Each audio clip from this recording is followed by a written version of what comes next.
Bueno, entonces, a ver, ahora sí me toca a mí.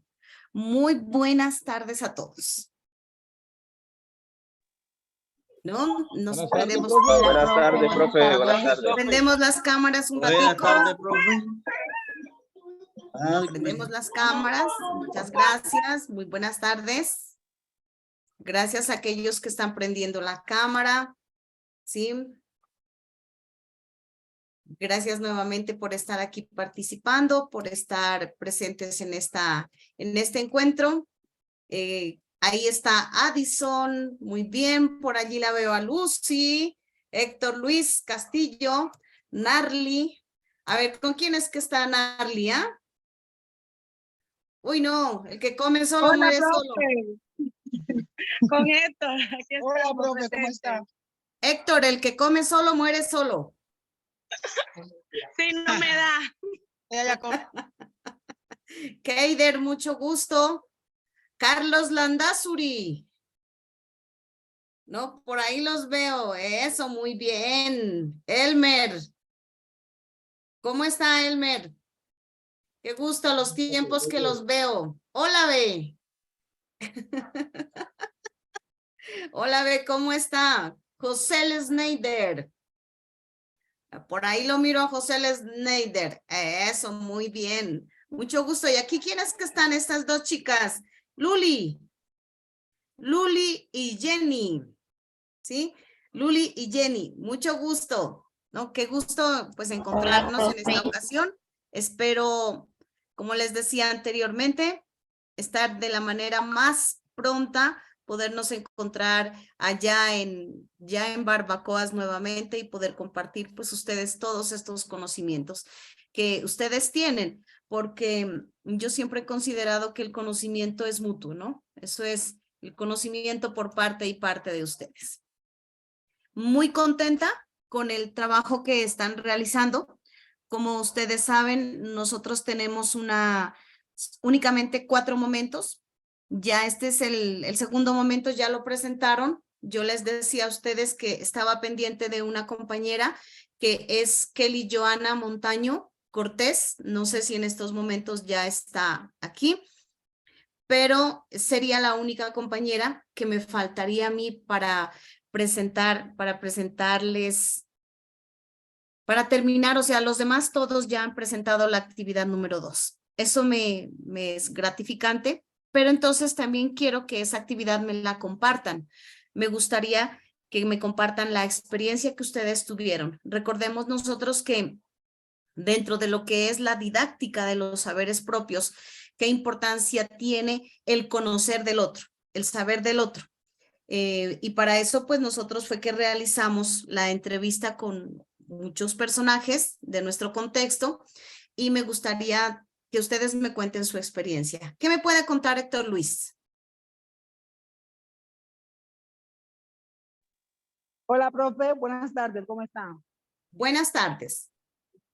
Pues la actividad me pareció muy buena, muy chévere, la verdad, porque pude acercarme a la gente de mi comunidad, conocer un poco los que ellos saben, pues, acerca de los saberes propios, y fue muy enriquecedor para mí saber esa información, tener esa información. ¿Qué de nuevo aprendiste?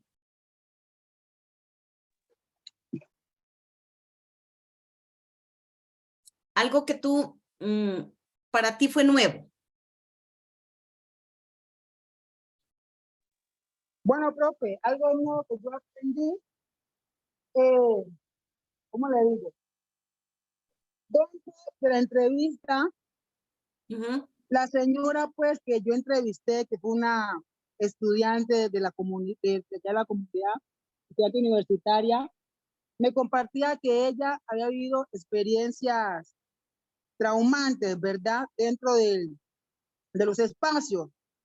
Entonces, ella me compartía como que esas estrategias que ella había abordado para superar esas estrategias aplicando los saberes propios. Por ejemplo, Ajá. por ejemplo, ella me decía que una vez había sido víctima una hermana de una picadura de serpiente. Entonces ella me mencionaba como que una planta medicinal que no recuerdo ahora, de verdad, profe, no la recuerdo ahora, pero que esa planta había ayudado a ella mucho para que el veneno no se esparciera por.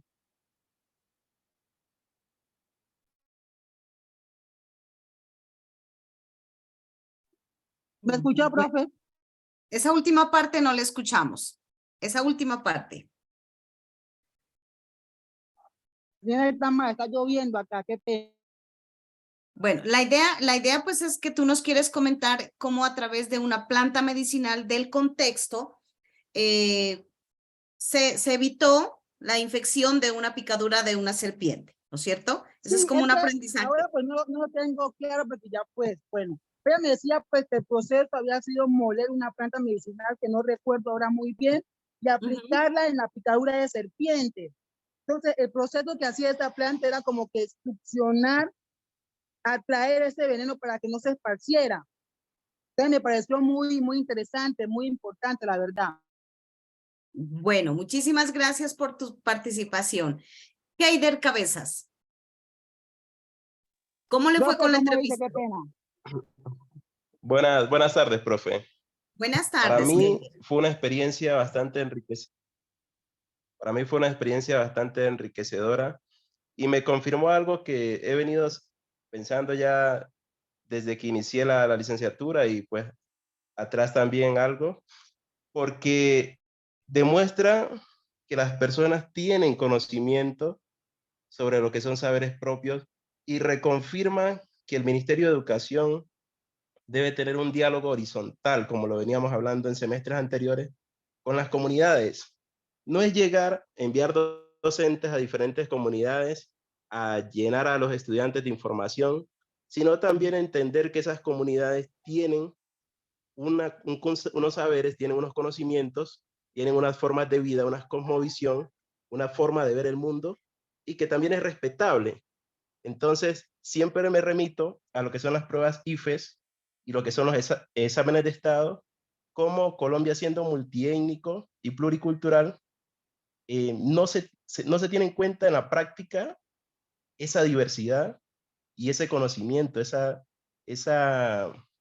parte histórica, esa parte de saberes etnobotánicos, digámoslo así, saberes de medicina tradicional, saberes de pronto en la parte ancestral, y siempre se ve como que es necesario ir a educar a las comunidades como si ellas no tuviesen algo que ofrecernos también en cuanto a su historia y a sus saberes.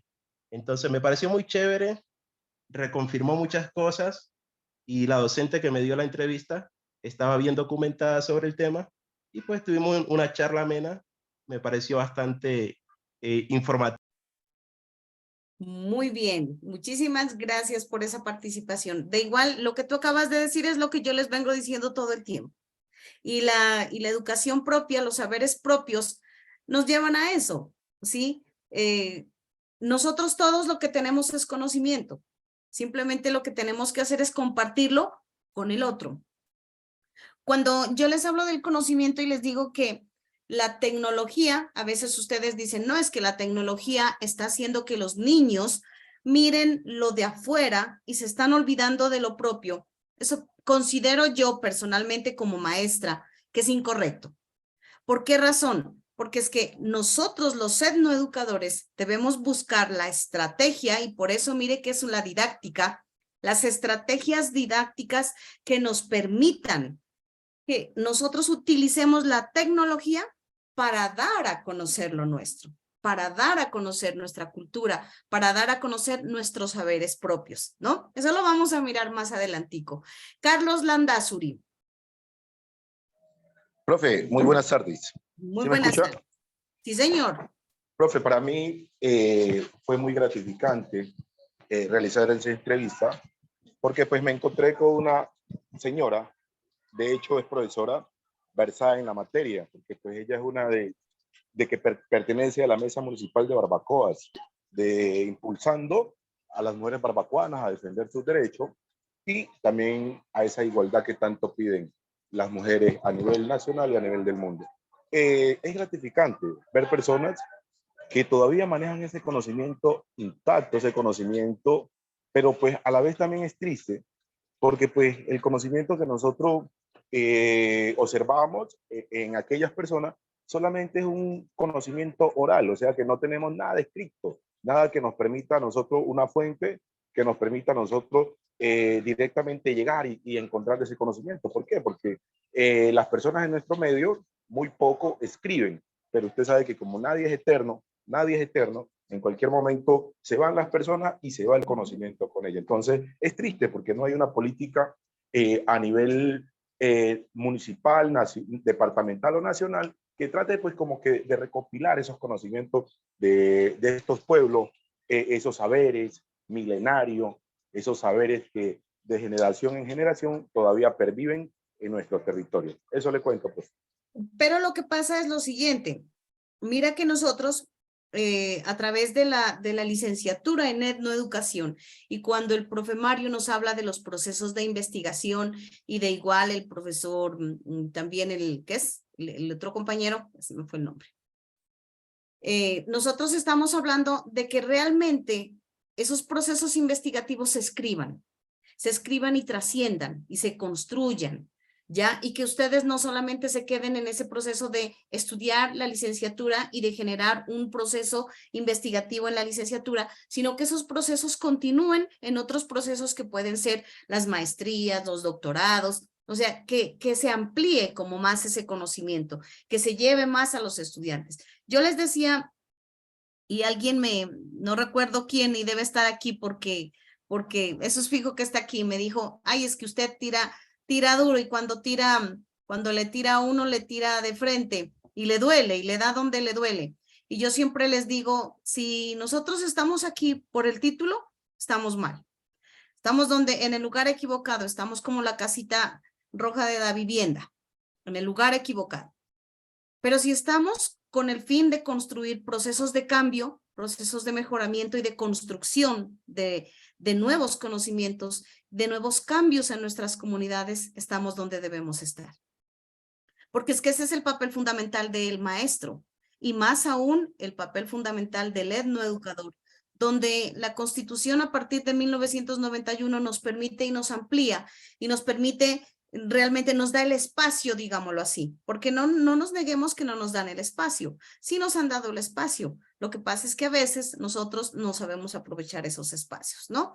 Entonces, el escribir, el ir más allá de solamente de contarlo, sino de llevarlo al aula de clase es lo que vamos a hacer nosotros e intentamos hacerlo a través desde la didáctica de los saberes propios. Me gustaría escuchar a una chica, alguna mujer que me quiera compartir. Mujeres al poder.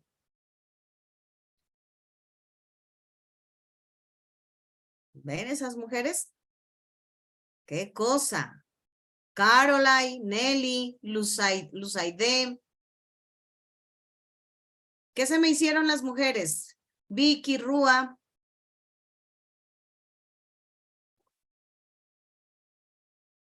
No, ninguna se va a atrever a compartir, ninguna quiere compartirnos la experiencia.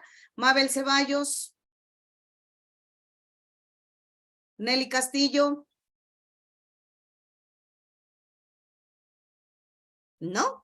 Bueno, entonces, a ver, dime. Profe, pues en lo que pueda voy a opinar porque la señal está un poquito intermitente. Profe, pues esta experiencia, como bien lo dijeron los compañeros, fue enriquecedora, ¿no? Porque a nosotros elegir ciertas personas de la comunidad para entrevistarla nos llevó a más allá de una entrevista. Nos llevó a un espacio de compartir donde nosotros dejamos que ellas también nos contaran su punto de vista, donde las llevamos a su historia de vida, porque ellas retrocedieron el tiempo a su niñez. Ellas nos pudieron contar de una forma muy agradable, muy divertida, cómo fue su vida de niñas, cómo fue su educación, cómo compartían algunas cosas con sus padres.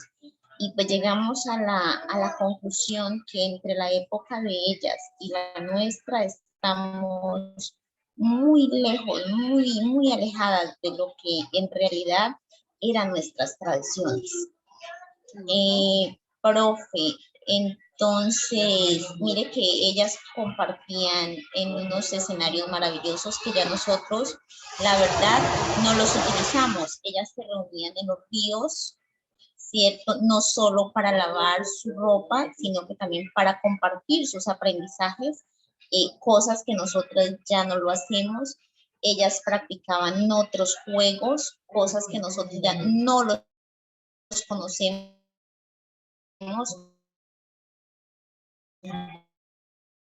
Sí. Bueno, ya esa última parte se te entrecortó, ¿no? Pero de igual. Bailes, la vida muy divertida, sus padres transmitían su enseñanza de forma libre, transmitían un conocimiento. En cambio nosotros, sí, profe, es que está como mala la señal. Sí, listo, yo te agradecemos, pues agradezco mucho la participación de la compañera y vamos a avanzar un poquito, ¿no? Vamos a hacer, primero, antes que nada, quiero recordarles a ustedes que la actividad 3, que ya con esta ya nos vamos a la final, va a empezar el lunes 17, arranca el lunes 17 de abril, tenemos todavía este receso de tiempo, para que ustedes realmente descansen un poquito en esas actividades que van a tener conmigo, porque sé que tienen que apuntarle muy claro a la parte de lo que es el proyecto de investigación, más sin embargo van a tener unos IPAs conmigo para ir preparando esa actividad número 3. Empieza el 17 de abril y termina el 14 de mayo.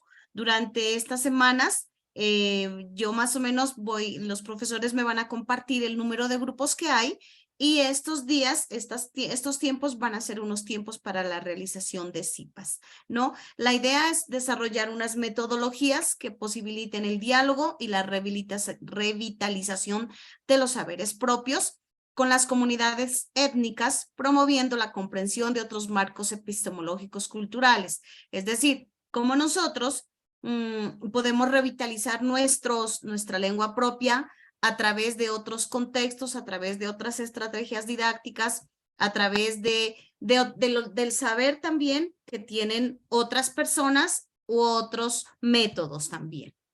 Recordarles un poquito, vamos a hacer un pequeño como resumen sobre en conjunto en esas actividades en el escenario del curso que nosotros vamos a trabajar. Está básicamente relacionado con lo que es la pluralidad, la identidad y la valoración de las diferencias. Teniendo en cuenta que la pluralidad, la identidad y la valoración de las diferencias tienen mucho que ver con las competencias ciudadanas. Me comentaban el otro día algunos estudiantes que tenían algunos temas y yo escuchando los temas de investigación que ustedes tienen, no duden, ojo, no duden ustedes en pensar, en replantear que cualquier tema de investigación que ustedes determinen, esos temas de investigación siempre van a estar dentro del currículo educativo. Llámese un tema de educación para la paz, para la convivencia, para un tema ambiental, un tema, hubo un grupo por allí que estaba hablando sobre un tema que tenía que ver con escuela de padres. Entonces también la escuela de padres está inmerso dentro de la parte educativa.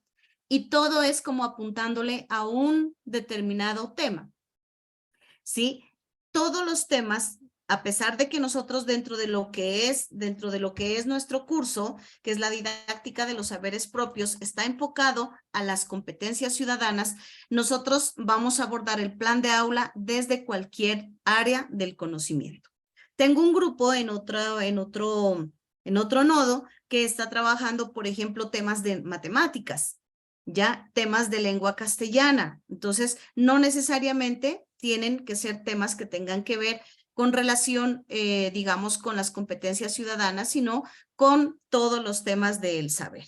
para abordarnos un poquito y recordarnos, recordemos sobre la pluralidad, como esa idea que permite entender que hay muchas maneras de abordar los problemas. No, porque pues me enveneno. ¿Quién es que se está envenenando? Ya. Carlos. Profe, buenas tardes.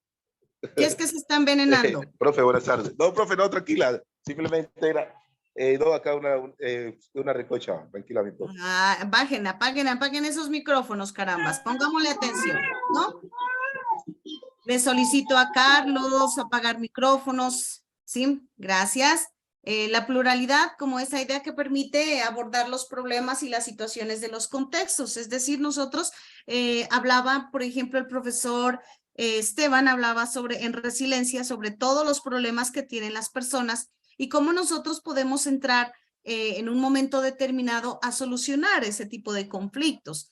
Y ese tipo de conflictos nosotros los podemos, ese tipo de situaciones problemáticas a través del diálogo, ¿no? A través de las mesas de concertación, a través de las mesas de diálogo. Y si son problemas en familia, pues a través del diálogo entre los entes de la familia. E inclusive, diría yo, que cuando tenemos problemas personales, uno puede dialogar con uno mismo, ¿no? Por eso, el diálogo se convierte como en un elemento fundamental en este curso. Y por esa razón, una de las actividades era dialogar con la otra persona para conocer, para mirar el conocimiento que tiene el otro. Hay algunos autores, por ejemplo, ¿no? En el constructivismo, en pedagogía, que nos hablan y nos dicen que nosotros debemos partir del conocimiento del otro, partir del saber, de los saberes, de los preconceptos, ¿ya? Del preconcepto que tiene el estudiante sobre algo. ¿Qué es lo que él sabe? ¿Qué es lo que él entiende? Y eso lo vamos a mirar nosotros reflejados en la elaboración del plan de aula. ¿No? La pluralidad también es clave para la innovación, dice el pensamiento divergente. Es una forma de pensamiento que nos permite ver los problemas desde una perspectiva diferente, lo que nos ayuda a encontrar soluciones creativas. Esta forma de pensamiento nos incentiva a pensar fuera de la caja y nos ayuda a encontrar nuevas ideas y soluciones que se nos hubiera ocurrido de otra forma. Es decir, ser plurales también tiene que ver con tener diferentes ideas, ¿sí? Tener diferentes ideas frente a la solución de un problema. Poder abordarlo de diferentes puntos de vista. Darle la opción a que nos ayuden otras personas a solucionar esos problemas. Que si tenemos un problema de investigación, que si queremos abordar unas estrategias en el aula de clase, pues las podemos abordar desde otro pensamiento, desde el pensamiento divergente, desde el pensamiento que tienen las demás personas, ¿no? Y tiene que ver también con la identidad, ¿no? Esa identidad como ese conjunto subjetivo que se refiere a la individualidad y a la forma en que nos percibimos. Nos presentamos a nosotros mismos al mundo. La identidad se desarrolla a lo largo de nuestra vida a través de la interacción con nuestro entorno. Digámoslo así, que la identidad es lo que a mí me identifica. Lo que a mí me identifica como persona, lo que me identifica con el otro. Pero la identidad tiene que ver con el contexto. La identidad tiene que ver con la forma con lo de afuera, no solamente con lo de adentro. Porque también me identifica, por decir, el contexto identifica mi identidad, ¿sí? La forma como me visto, la forma como hablo, la forma como pienso, la forma, los alimentos que consumo en sí tienen que ver con la identidad. Es decir, es un concepto que tiene muchas cosas a su alrededor, ¿no? Vayamos mirando, mirando un poquito, por ejemplo, voy a revisar en los saberes ancestrales, este cuadro. ¿Por qué tiene que ver con muchos conceptos, la parte de lo que es la identidad y de los saberes propios?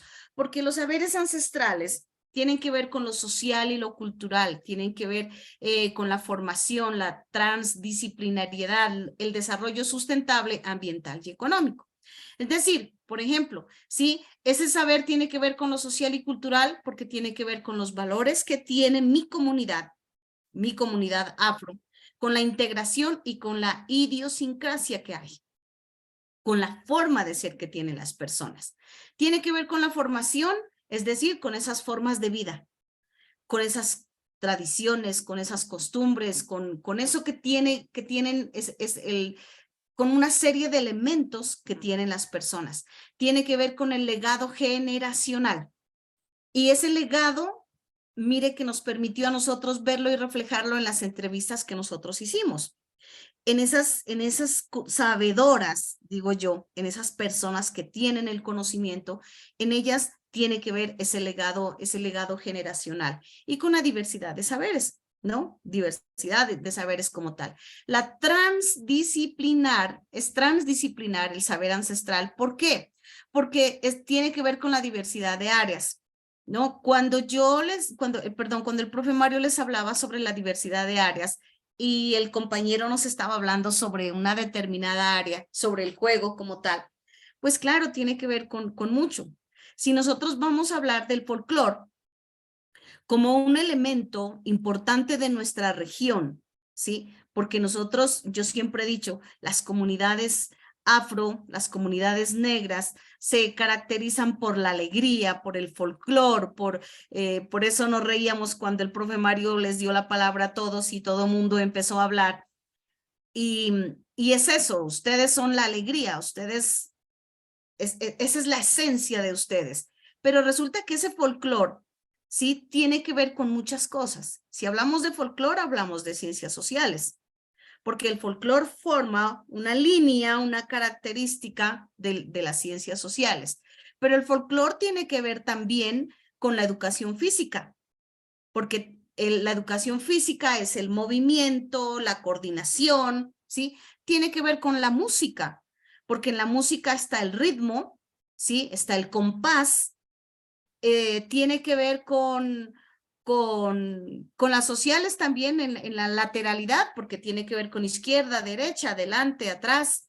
Tiene que ver con las competencias ciudadanas, porque en las competencias ciudadanas está la convivencia, la unidad, el trabajo en equipo, la ayuda con el otro. Tiene que ver con las matemáticas, porque en las matemáticas están las formas y figuras que se forman en una coreografía dancística. Tiene que ver con la música porque los instrumentos musicales y el ritmo de cada instrumento musical. Si se dan cuenta cuántas áreas yo puedo integrar, y eso, muchas más todavía. ¿Cuántas áreas yo podría mezclar en un tema que es la danza? Y si yo hablo de la gastronomía, podría entrar hasta la química, porque los alimentos es la combinación adecuada de elementos químicos para dar sabor, y con la física y la matemática.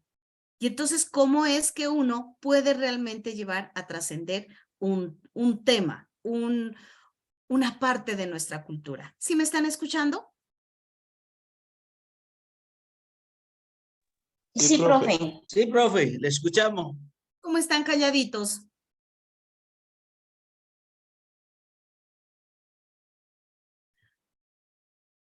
Se quedaron callados ustedes, pero, ¿no?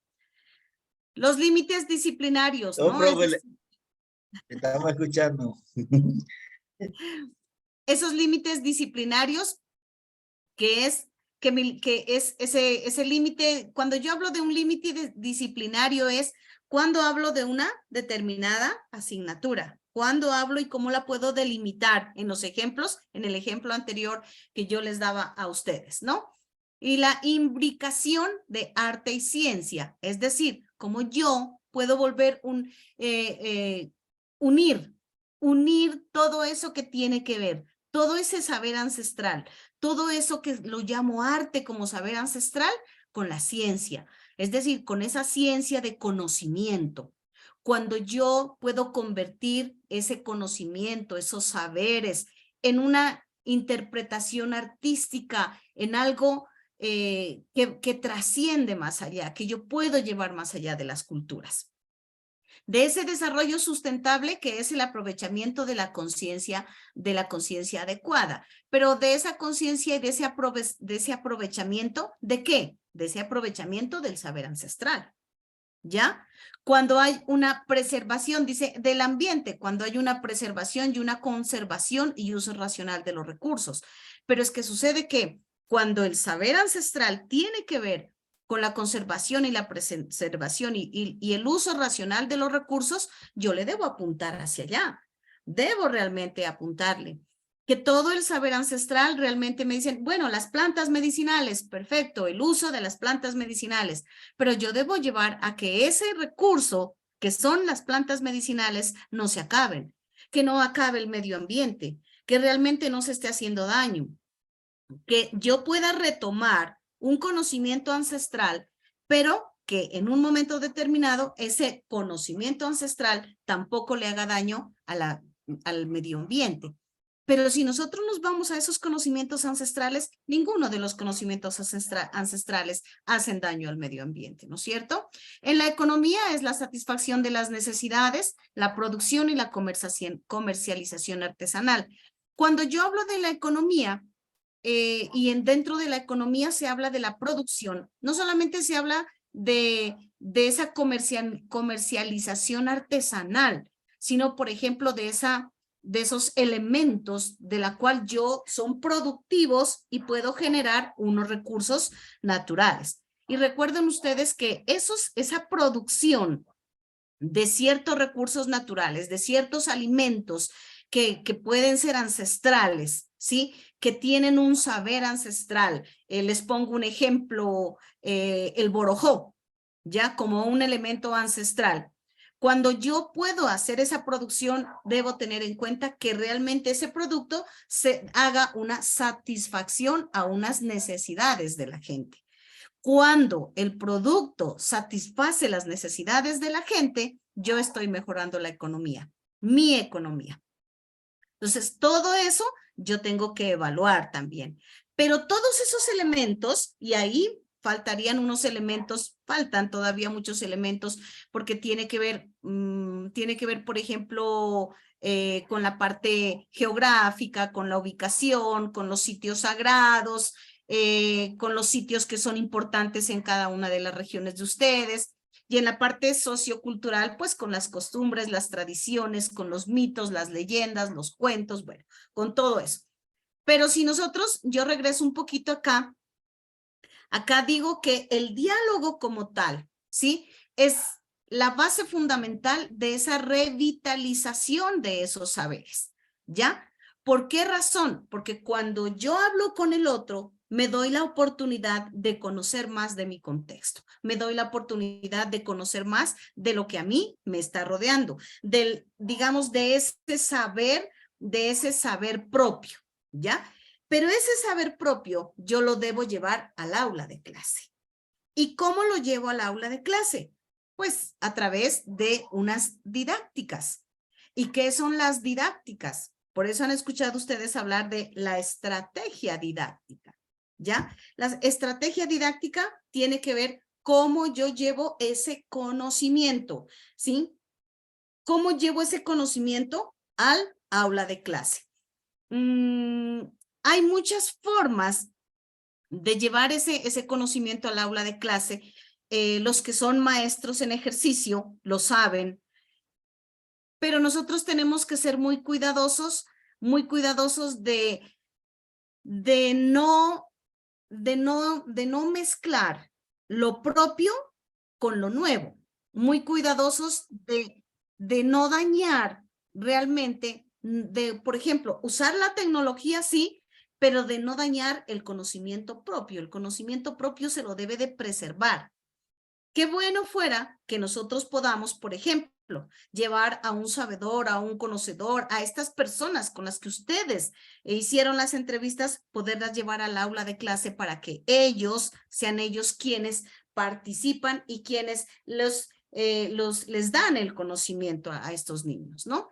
Los saberes propios incluyen los conocimientos de la naturaleza, del mundo, de las historias, los mitos, las leyendas, las canciones, las danzas, el lenguaje. Ojo, cuando nosotros hablamos de lengua propia, resulta que muchas de las comunidades que nosotros conocemos, tanto afro como indígenas, no tienen lengua propia.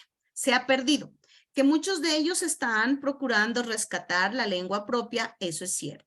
Pero no hay, en la mayoría de comunidades no hay lengua propia. Por eso, nosotros hacemos uso de esa palabra que se llama lenguaje.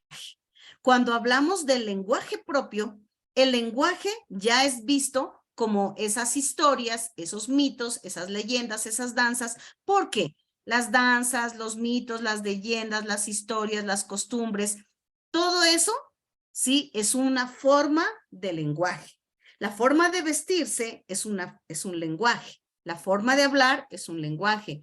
La forma de caminar, de sentarse. O sea, hay muchas cosas que se convierten en un momento determinado en una forma de lenguaje. ¿Sí? ¿Estamos de acuerdo hasta ahí? ¿Entendido todo? ¿Sí? ¿Entendimos? Chicos, chicas. Sí, profe. Sí, Muy profe. bien. Listo, estos conocimientos, ¿no? Se han transmitido a través del tiempo de generación en generación y ese cúmulo de conceptos, de esos saberes ancestrales, es lo que nosotros lo conocemos como identidad cultural, ¿no? Bueno, en resumen, los saberes propios tienen una importancia fundamental para la educación indígena y afro. Estos conocimientos ayudan a los miembros de estas comunidades a aprender, ¿no? Sobre sus raíces, su cultura, sus tradiciones, lo que ayuda a desarrollar una identidad fuerte y un sentido de orgullo. La Constitución Política de Colombia nos dio apertura a nosotros para poder empezar a hablar y apropiarnos más de lo que es la cultura propia. Apropiarnos más de nuestra propia identidad. Yo tuve la oportunidad la semana antes de que me hicieran la cirugía, o sea, cerca de unas 3 semanas, ya va a ser casi un mes, de encontrarme en el colegio con una chica que era afro, ¿ya? Entonces ella, yo siempre les digo, hola, a mí me gusta tratarlas de negra porque resulta que el negro para mí, cuando yo le digo a alguien, le digo, tú eres una negra hermosa, yo no estoy discriminando a esa persona. Yo siempre considero que una mujer negra debe sentirse orgullosa de que le digan que es una negra, porque la negra o el negro y el indio, yo siempre les he dicho, ustedes tienen historia, tienen pasado, tienen un legado. Nosotros, los mestizos, los occidentales, no somos nadie. No tenemos historia, porque si nos vamos al pasado nuestro, nos regresamos al pasado nuestro pasado viene o bien de los negros o bien de los blancos. En cambio que ustedes, el pasado de ustedes es de los negros y el pasado de los indígenas de hoy en día es de los indígenas propios, de los indios. Entonces tienen cultura, tienen historia, tienen costumbres, tradiciones, tienen lengua propia, ustedes lo tienen todo. Nosotros somos nadie. Nosotros no tenemos nada. Entonces yo la miraba a esta chica y le digo, la llamé, yo no soy profesora de ella. Entonces yo le digo, venga, le digo, oiga, pero usted qué negra tan linda que es. Y ella me dijo, gracias, profe. Yo sí me siento una negra linda.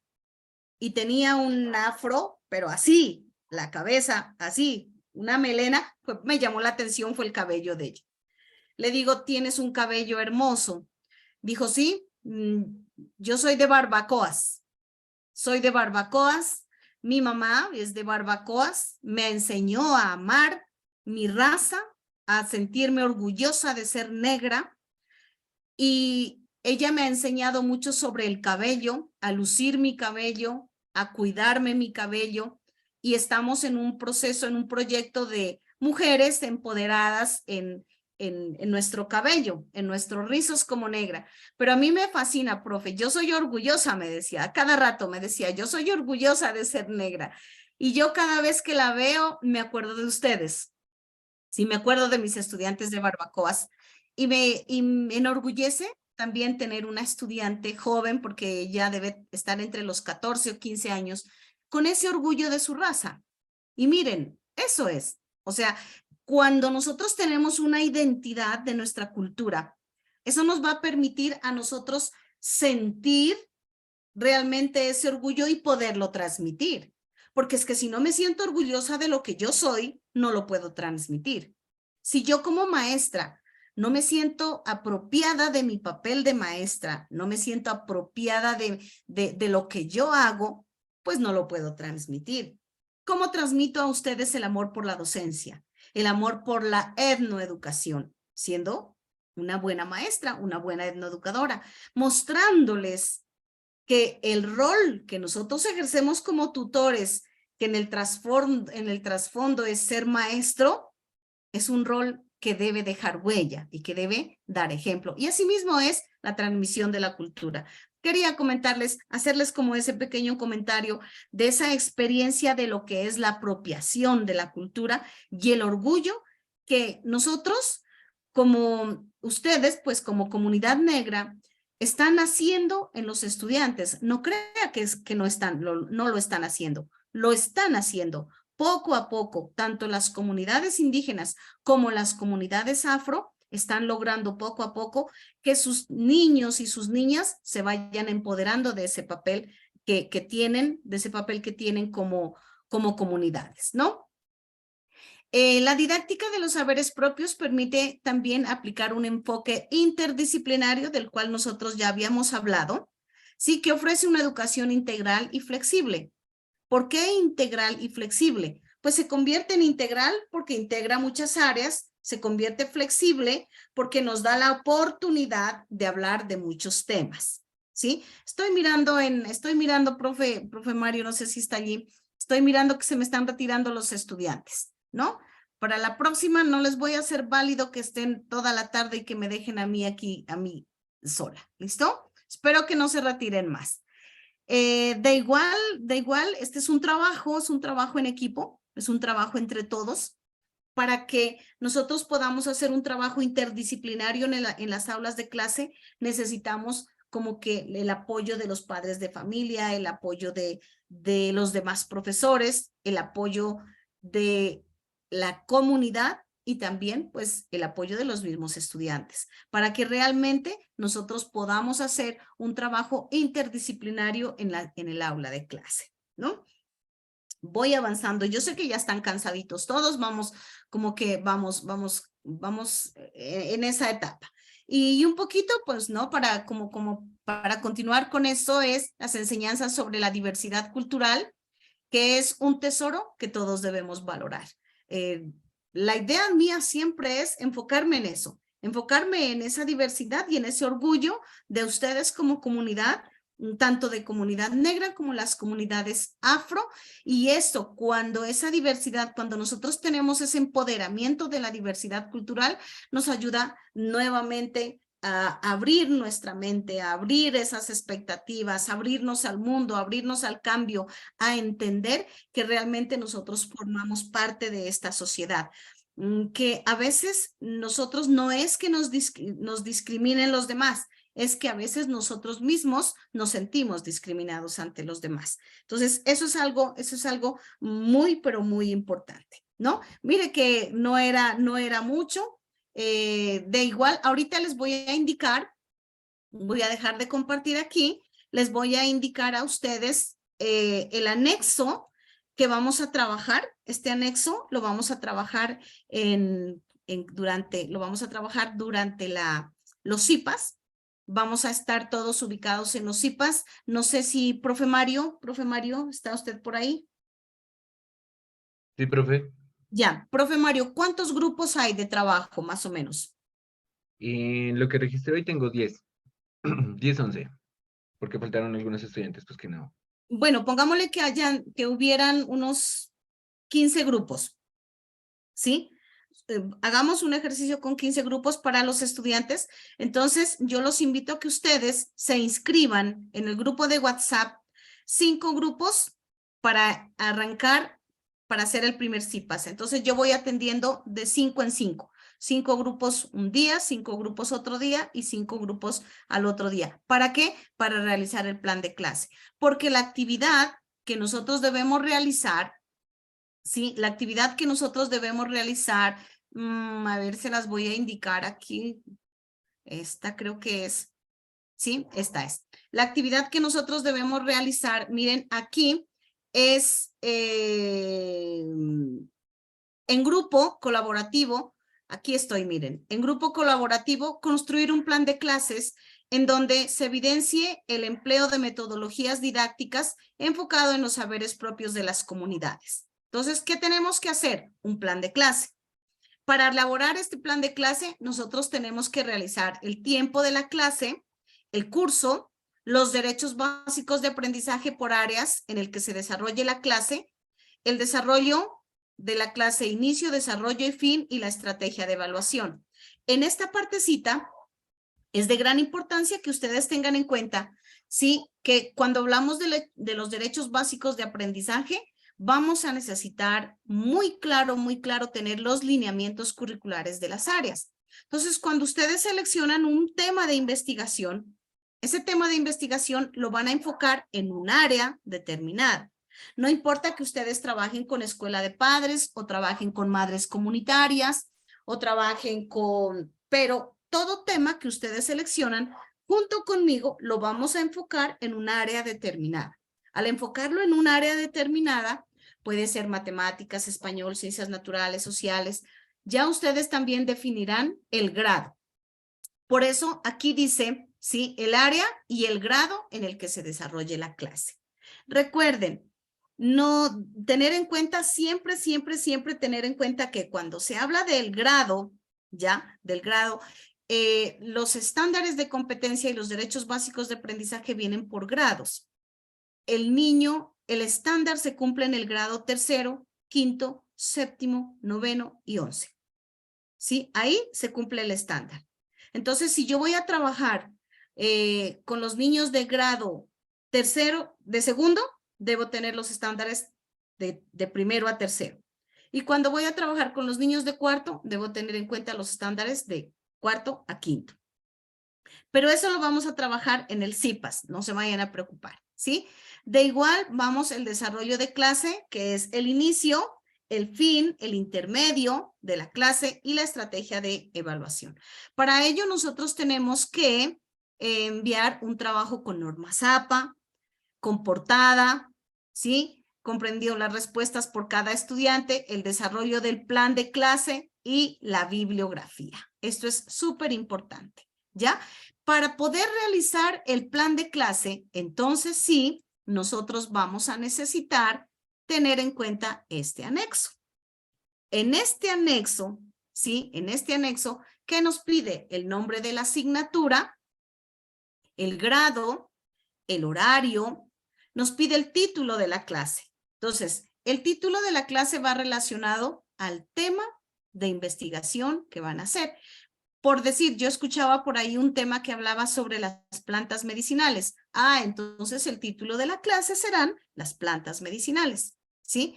Luego la unidad, nosotros nos vamos a inventarnos, vamos a decir, bueno, es la unidad número 1. Y cuando dice unidad de aprendizaje, allí vamos a hablar de las temáticas que vamos a abordar. Si vamos a mirar las plantas, entonces vamos a hablar sobre el uso de las plantas medicinales, ¿no? Entonces vamos a hablar sobre las aromáticas, sobre la siembra, el cultivo, la protección, los abonos que se deben utilizar para esas plantas. Vamos como a desglosar ese tema. Y luego si dice el problema del contexto a tratar o la pregunta orientadora. Mire que ahí hay dos cosas.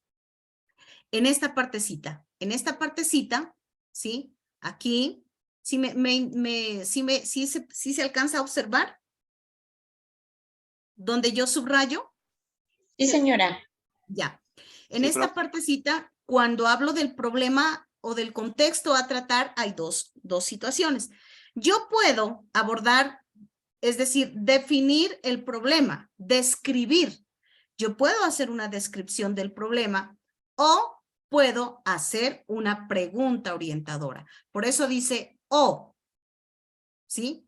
O describo el problema y digo, es que en mi comunidad, por decir, en mi comunidad la gente ha dejado la medicina tradicional a un lado, solamente van a la droguería, a la medicina occidental, se ha perdido el interés por falta de conocimiento o porque no tienen dónde sembrar, aunque aunque la mayoría de plantas medicinales se las puede sembrar en maceteras, pero no le hemos dado como la importancia. Yo digo, usted lo puede hacer la descripción del problema. Y si no, de lo contrario, hace una pregunta problematizadora. Pero recordemos que las preguntas problematizadoras tienen una forma de hacer la pregunta. Tienen, digamos, una estructura para cómo va una pregunta problematizadora. Entonces, si ustedes no tienen el conocimiento de cómo realizar una pregunta problematizadora, pues es mejor que hagan una descripción del problema. Luego vienen los indicadores a trabajar. Aquí, en estos indicadores a trabajar, ahí es donde van los derechos básicos de aprendizaje. Pero alguien me decía, profe, lo que pasa es que los derechos básicos de aprendizaje son muy poquitos, son muy sencillos, muy cortos. Claro, por eso nosotros vamos a trabajar tanto con los derechos básicos de aprendizaje como con los lineamientos curriculares. Recordándoles, ¿se acuerdan a ustedes que yo siempre les he dicho que los derechos básicos de aprendizaje surgen de los estándares de competencia? Es decir, la mamá de los derechos básicos de aprendizaje son los estándares. Entonces nosotros vamos a trabajar con la mamá, con los estándares que son más claros, más amplios y más entendibles para todos. Luego aquí viene ya la estrategia didáctica. Entonces aquí en la estrategia didáctica dice, nosotros vamos a utilizar como estrategia unas coplas. Me tienen que escribir allí las coplas. Allí van las coplas, allí va el canto, allí va el juego, descrito. ¿Y qué va a hacer tanto con ese canto? ¿Qué va a hacer con ese juego? ¿Qué es lo que va a realizar usted? ¿Sí? Luego, si bien aquí dice la descripción detallada de los niveles de las estrategias didácticas, cómo se va a desarrollar, qué saberes se van a revitalizar y cuál es la finalidad. Entonces, aquí viene el inicio de la clase, donde vienen los contenidos a abordar. Es decir, desde el inicio yo empiezo y digo saludo a los niños, me presento ante los niños, les pregunto el nombre, los voy adentrando, les hago las siguientes preguntas y nos vamos a ir adentrando en esos presaberes, en esos preconceptos que ellos tienen del tema que yo vaya a abordar. Luego desarrollo el tema. ¿Sí? Ya me adentro al tema que yo voy a trabajar, por eso es que en los IPAs vamos a hacer el ejercicio con el tema.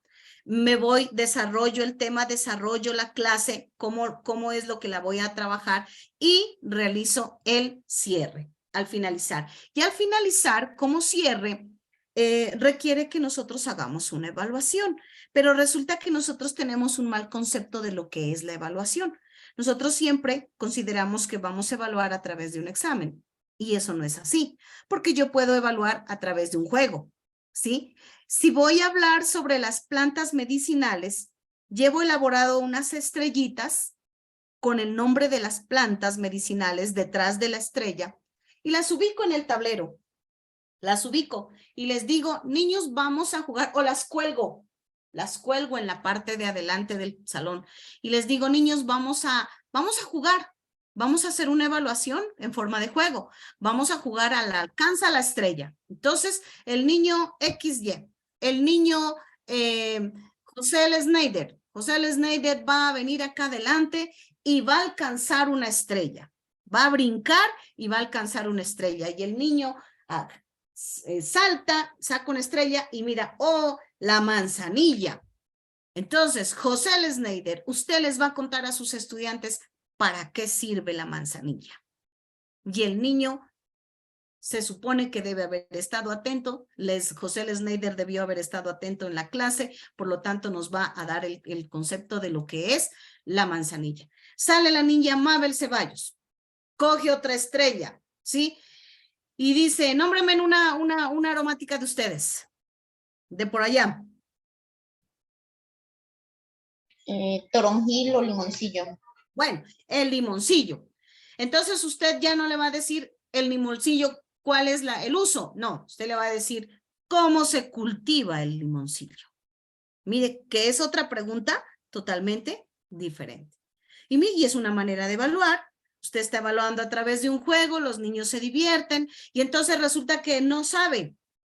Ella se achantó, se avergonzó, no sabe. Démosle la oportunidad a otro. A ver, ¿quién tiene la respuesta? Yo tengo la respuesta. A ver, entonces, ¿qué estamos haciendo? Estamos haciendo una recopilación entre todos, una reconstrucción del conocimiento, estamos reafianzando el conocimiento de la clase, de lo que nosotros queremos trabajar con nuestros niños, y eso lo estamos plasmando en nuestro plan de aula. Luego en esta parte, aunque viene aquí en documentos adjuntos, no, en esta parte viene mucha cosa de la bibliografía. En esta partecita solamente la bibliografía utilizada para preparar la clase. Es decir, no textos, si usted los estándares, los lineamientos, el módulo, toda la bibliografía, y en documentos adjuntos tendremos que colocar unas evidencias fotográficas.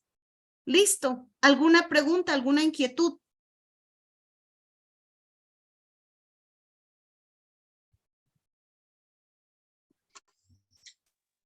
Profe, una duda que tengo. En la parte donde van los DBA, ¿debemos poner los DBA junto con el estándar o solo ponemos el estándar entendiendo que de allí salen los DBA? Solo el estándar. Solo el estándar, porque lo que pasa es que los estándares, digamos que los estándares y los DBA son indicadores de logro. Se han convertido en el tiempo en indicadores de logro. Entonces, nosotros vamos a trabajar solo con estándares, porque como ellos, lo que decía yo hace rato, ¿no? Ellos son la madre. Estaríamos repitiendo, haciendo una repetición colocando estándares y DBA. Ok, profe, gracias. ¿Alguien más? No, si no hay más preguntas, entonces Profe. Adilson. Profe, sí, profe, me parece interesante, ya que pues usted ya ha manifestado de que lo posible pues conformar pues los grupos y pues a cada grupo irle, bueno, ir haciendo los IPAs para que me parece interesante esta parte, ¿no? Como que citar, bueno, por grupo, pues tal día por grupo y uno estar pues allí pendiente, me interesa esa parte. Sí, así lo Que ya hacemos. usted pues nos dirá. Pues. O sea, así lo hacemos en Sí, grupitos pequeños y más entendible, ¿no? Y cada grupo ya vamos trabajando el tema de cada grupo. Recuerden, no es temas nuevos, el tema es el tema que están trabajando con el profesor Mario y con el profesor Villacorte. Es el mismo tema. Listo, profe. Profe, ¿cuándo se empezaría un ejemplo? Para uno decir, bueno, el grupo nuestro, pues, para tal día o... Ya, yo les aviso, ¿no? Yo les aviso cuándo voy a empezar, les mando al grupo de WhatsApp para que se inscriban, qué grupos y a qué horas pueden.